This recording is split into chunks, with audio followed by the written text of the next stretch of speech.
kilo 300 o minela Senegal jamana kan ni a yirala ka fɔ ko o bɔla Mali la. Kati kura ni o be kati cercle kɔnɔ la a yirala ka fɔ ko zone jɛkulu dɔ minɛla yen nɔ ni nunu kɔni tun be surasi finiw dɔw la ka sɔrɔ ka taa bin mɔgɔw kan. Mali silamɛtɔnw olu farala ɲɔgɔn kan ka bɔliba dɔ boloda ka kɛ ni juma in ye novembre kalo tile 4 sabula cɛ dɔ kɔni be yen nɔ ale kɔni ye dɔgɔyama kumaw ta ka ɲɛsin kuranɛ ma fo ka taa se an kuntigi Mohamed fɛnɛ ma kisi ni nɛɛma b'a ye. Sidi Sila fintigilakaw ye u tɛgɛ da ale kan ale yɛrɛ kɔni ye maa ye mun kɔni tun be ka a denyɛrɛnin bugɔ so kɔnɔ a be kalo 7 ɲɔgɔnna bɔ. An balimaw an bena ni kibaru ni walanwalaw ye aw ka bidon kibaru kɔnɔna la. Senegal kɔnɔ la kɛrɛnkɛrɛnnenya la Kidira ni o ni Dakar yɛrɛ kɔni cɛla be kilomɛtri 600 ɲɔgɔnna bɔ tan. Olu kɔni ye drogue dɔw kɔni minɛ yen nɔ camion dɔ kɔni kɔnɔ ni a yirala ka fɔ ko o drogue ninnu bɔra Mali kɔnɔna la. K'aw ladonna ka fɔ ko ni drogue ni o ye cocaïne yɛrɛ ye ko nin kɔni tun be nɛgɛmafɛn dɔ de kɔnɔna la ka sɔrɔ ka o sude nin camion ba in kɔnɔna la.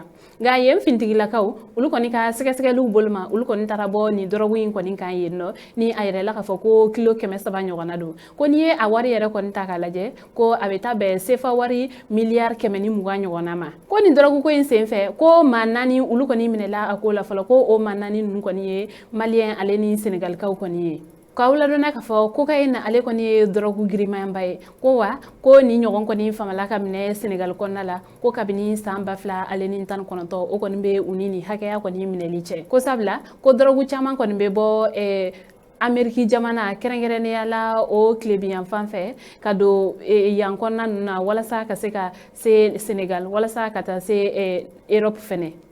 Mɔgɔ minnu kɔni sera ka minɛ nin ko in na o kun ye nunu ye. Kibara wɛrɛ mana bɔ kɔfɛ an b'o da aw tulo kan. Kibara wɛrɛ man bolo ka da tulo kan o de ye Katikura ni ale be kati cercle kɔnɔna la bingalikɛla maa 5 minɛla yen nɔ ni a yirala ka fɔ ko nunu kɔni tun be sɔrasi fini ni dɔw la ka sɔrɔ ka taa bin dugudenw kan.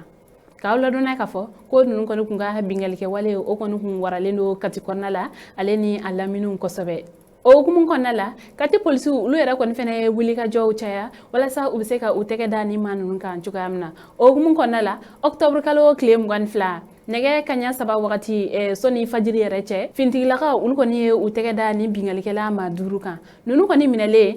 bɔ taara kɛ u ka sokɔnɔlaw la a taara sɔrɔ ka fɔ ko marifa dɔ kɔni tun be yen nɔ ale ni marifa chargeur kɔni caman ko wa moto suɲɛlen dɔ yɛrɛ kɔni fɛnɛ tun be yen nɔ ale ni fɛnmisɛnnin caman u be suɲɛli kɛ ni fɛn minnu ye. Kati polisiw olu kɔni ye ni maa 5 nunu minɛ sɛgɛsɛgɛli dɔw hukumu kɔnɔna la. O sɛgɛsɛgɛli nunu kɔnɔna la bɔ taara kɛ a kalama ka fɔ ko nunu kɔni ye suɲɛli minnu kɛ kati ni a laminu na ko a ka ca ni bingali tan ye. O hukumu kɔnɔna la fintigilakaw olu kɔni tilalen u ka sɛgɛsɛgɛliw la olu kɔni ye u ka koɲa di kati kiribulon tigilamɔgɔw ma olu kɔni fɛnɛ tilalen la olu ye u bila ka taa kati yen kaso bonba la. Kibara wɛrɛ mana bɔ kɔfɛ an b'o da aw tulo kan. Kibara wɛrɛ man bolo ka da tulo kan o de ye Kamite ale kɔni bɔra bɔlɔlɔsiraw kɔni fɛ ni ka dɔgɔyama kuma kɔni ta ka ɲɛsin kuranɛ ma fo ka Ala ka ciden kisi ni nɛɛma b'a ye ka dɔgɔyama kumaw ta ka ɲɛsin o yɛrɛ ma. O hukumu kɔnɔna la Mali silamɛw olu ka jɛkulu olu kɔni farala ɲɔgɔn kan ni ka hakili jagabɔ kɔni kɛ. O kɔnɔna la olu ye a yɛrɛ ka fɔ ko olu kɔni bɛna jamadalajɛba dɔ kɔni kɛ jumadon novembre kalo tile 4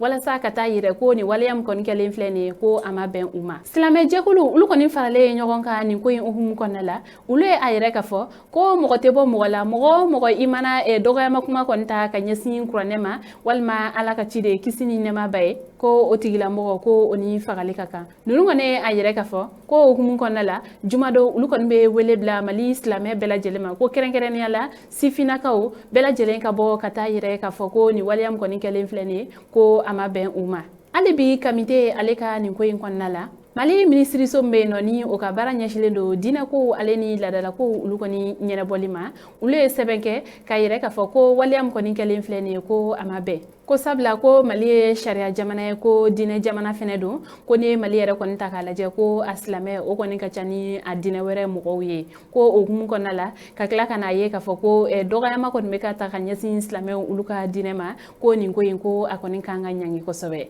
Wa o yɛrɛ fɛnɛ kɔfɛ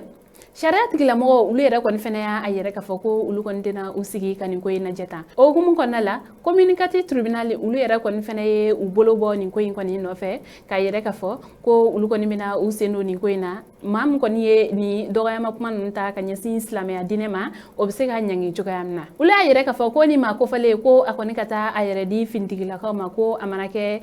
polisiw ye ko walima a mana kɛ hali gendarmerie mɔgɔw ye ko o kɔni fɛnɛ ka fisa ma ko sɔni silamɛw olu kɔni tɛgɛ ka da kan olu ɲɛ kiribulon tigilamɔgɔw ni o ye communicati mɔgɔw ye olu yɛrɛ kɔni fɛnɛ wililen bɛ nin ko in na walasa nin cɛ in ale bɛ se ka ɲangi cogoya min na k'aw hakilila jigi k'a fɔ silamɛw olu ka bɔliba min bɛna kɛ juma don o bilalen don nɛgɛ kaɲa 14 wagati la ni o ye 14 heures ye monument de l'indépendance la sidi sila tɛgɛ dala ale kan finitigilakaw fɛ k'aw ladonna k'a fɔ a bɛ kalo 7 ɲɔgɔnna bɔ sidi sila ale ja carila bɔlɔlɔ siraw fɛ ni i tun b'a ye k'a fɔ nin cɛ in ale kɔni bɛ ka denyɛrɛni dɔ kɔni bugɔ nin den a si kɔni tun tɛ tɛmɛ san 1 ni dɔɔni ɲɔgɔnna kan k'aw ladonna k'a fɔ ko nin cɛ in ale kɔni kun ka baara de ye ka to ka den kɔni bugɔ tuma bɛɛ muso kɔni kumala fɛ ka dɛsɛ o ma ko ɲa nin ko in na muso yɛrɛ kɔni fɛnɛ ye cɛ in kɔni jateminɛ a ka baaraw la ni ka sɔrɔ ka a ja ta telefɔni kɔnɔna la o kɛlen tuma min na muso sera finitigilakaw ma ni o video kɔni ye ka taa o yɛrɛ olu la ni ka sɔrɔ ka cɛ in ka a kɔni wele bɔgɔ jeninen sanfɛ o ko kɔni hukumu kɔnɔna la finitigilakaw olu wulile u ka sɛgɛsɛgɛliw la olu taara sɔrɔ nin cɛ in a kɔni bolila o tun bɛ kalo 7 ɲɔgɔnna bɔ nga ka aw ladɔnya k'a fɔ ko finitigilakaw olu kɔni ye u tɛgɛ da nin cɛ in kɔni kan octobre kalo tile 27 ko sigida 6nan na Bamako kɔnɔna la nin cɛ in ale kɔni ka koɲa dira sigida 6nan yen tribunali mɔgɔw ma walasa ani ɲangili min ka kan o bɛ se ka da a kan cogoya min na an balimaw ni kibaruyaw ne tun b'an bolo ka da aw tulo kan ani ce a ka kulomajɔ la aw k'an bɛn a ɲɔgɔn